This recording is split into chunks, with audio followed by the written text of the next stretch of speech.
தொடர்ந்து திமுகவுடைய அமைச்சர்கள் எல்லா பேருமே இந்த பெண்களை இழிவா பேசுறது, ஊனமுற்றோரை இழிவா பேசுறது, இந்த மாதிரியான செயல்கள்ல ஈடுபட்டு இருக்காங்க.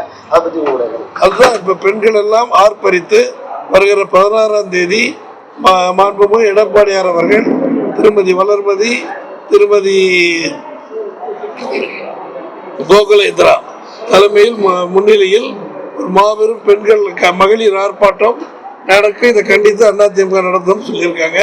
இதை எந்த பெண்களும் விரும்பவில்லை.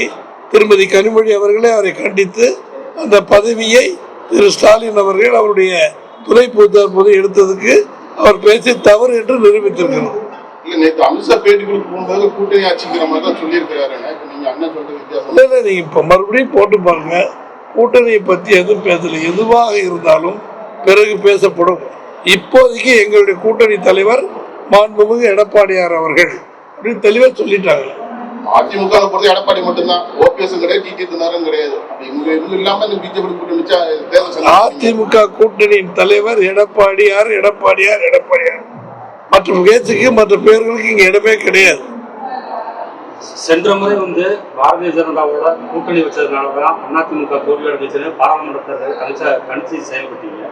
திருப்பி பாரதிய ஜனதாவோட கூட்டணி வச்சு 2006 நாங்கள் வெற்றி பெறுவோம்னு ஒரு கூட்டணி அமைச்சிருக்கீங்க. இது எந்த அளவுக்கு சாத்தியமாகும்? அனைத்து இந்திய அண்ணா திமுக தேசிய ஜனநாயக கூட்டணியின் வெற்றிக்கு என்னென்ன வழிவகைகள் என்னென்ன நடவடிக்கை எடுக்க முடியுமோ அத்தனையும் மாண்புமிகு எடப்பாடியார் அவர்கள் அந்த கூட்டணியின் தலைவராக இருந்து எடுப்பார்கள். இதற்கு பதில் அவ்வளவுதான். இதுல பாரதிய ஜனதாவோட கூட்டணி வச்சதுனாலதான் இஸ்லாமியர்கள் சிறுபான்மையினரோட வாக்கு வங்கி குறைஞ்சிச்சு அப்படின்னு சொல்லி வெளியே போனீங்க. இப்ப மீண்டும் பாரதிய ஜனதாவோட போய் கூட்டணி வச்சிருக்கீங்க. அப்ப இஸ்லாமியர்கள் சிறுபான்மையினரோட வாக்குகள் அவங்களுக்கு சொன்ன வாக்குறுதிகள் என்ன?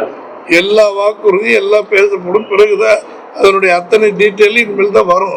இஸ்லாமியர்கள் கிறிஸ்தவர்கள் அத்தனை வாக்குகள் இனிமேல் அதிமுக கழகத்தின் கூட்டணிக்கும் தேசிய கூட்டணி நிச்சயமாக கிடைக்கும்.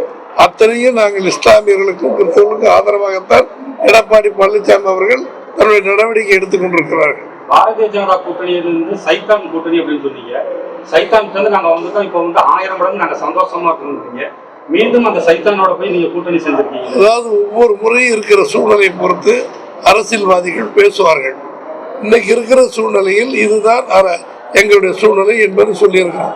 போன தடவை பேசுனதுக்கு முந்தி பேசுனது எல்லாத்தையும் கம்ப்ளீட்டா நீங்க தொடச்சிடணும். கம்ப்ளீட்டா காலி பண்ணிருங்க. இப்ப இருக்கிற நிலை தான் உண்மையான நிலை. பாதகம் செய்பவரை கண்டால் நாம் பயம் கொள்ளலாகாது பாப்பா.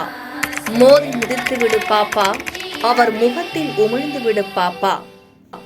அண்மை செய்திகளை உடனுக்குடன் தெரிந்து கொள்ள இணைந்திருங்கள் எம் நாடு தொலைக்காட்சியுடன்.